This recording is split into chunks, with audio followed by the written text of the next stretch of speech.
मानव तस्करी का मामला। पुलिस ने 4 नाबालिग लड़कियों व 2 लड़कों को बचाया। ले जाया जा रहा था उत्तर प्रदेश। सरगुजा जिले में मानव तस्करी के लगातार मामले सामने आ रहे हैं। पिछले 5 साल के आंकड़ों पर नजर डालें तो 500 नाबालिग लड़कियों व 85 बालक गुम हुए हैं। हालांकि सरगुजा पुलिस ने अधिकांश को बरामद करने में सफलता पाई है, पर इन सभी को बिचौलियों द्वारा काम दिलाने का झांसा देकर बड़े शहरों में ले जाया जाता है, जहां ये मानव तस्करी के मकड़ी जाल में फंस जाते हैं।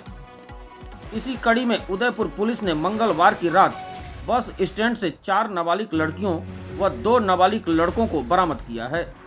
नाबालिग लड़कियां पंडो जनजाति की हैं, जिन्हें काम दिलाने का झांसा देकर बड़े शहर ले जाने की तैयारी थी। मामले में पुलिस ने एक संदेही को भी हिरासत में लिया है, जिससे पूछताछ की जा रही है। मंगलवार की रात उदयपुर पुलिस को मुखबिर से सूचना मिली कि क्षेत्र से कुछ नाबालिग लड़कियों व लड़कों को बहला फुसलाकर बिचौलियों द्वारा कहीं बाहर ले जाया जा रहा है। सूचना मिलते ही उदयपुर थाना प्रभारी कुमारी चंद्राकर ने टीम के साथ बस स्टैंड में वाहनों की तलाशी शुरू की। इस दौरान एक ऑटो में 4 नाबालिग लड़कियां व 2 लड़के मिले।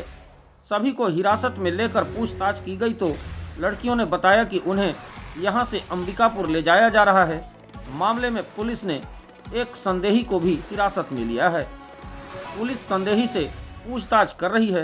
वहीं पुलिस ने बरामद लड़कियों व लड़कों को CWC को विशेष पूछताछ के लिए सौंप दिया है। अतिरिक्त पुलिस अधीक्षक अमोलक सिंह ढिल्लो के अनुसार बरामद नाबालिग लड़कियां सभी उदयपुर थाना क्षेत्र के ग्राम सानी बर्रा के पंडो पारा की रहने वाली हैं। ये सभी पंडो जनजाति की हैं, जिन्हें बाहर ले जाने की तैयारी थी। इनके परिजन व बच्चियों से पूछताछ की जा रही है। वहीं मामले में संदेही को भी हिरासत में ले लिया गया है। नाबालिग किशोरी व लड़कों को बिचौलियों के माध्यम से यूपी ले जाने की तैयारी थी। वहां इनसे ईंट भट्ठों में काम कराया जाता। बच्चों को अधिक मजदूरी दिलाने का झांसा देकर ले जाया जा रहा था।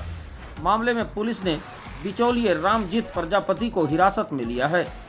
यह यूपी के अंबेडकर नगर का रहने वाला है।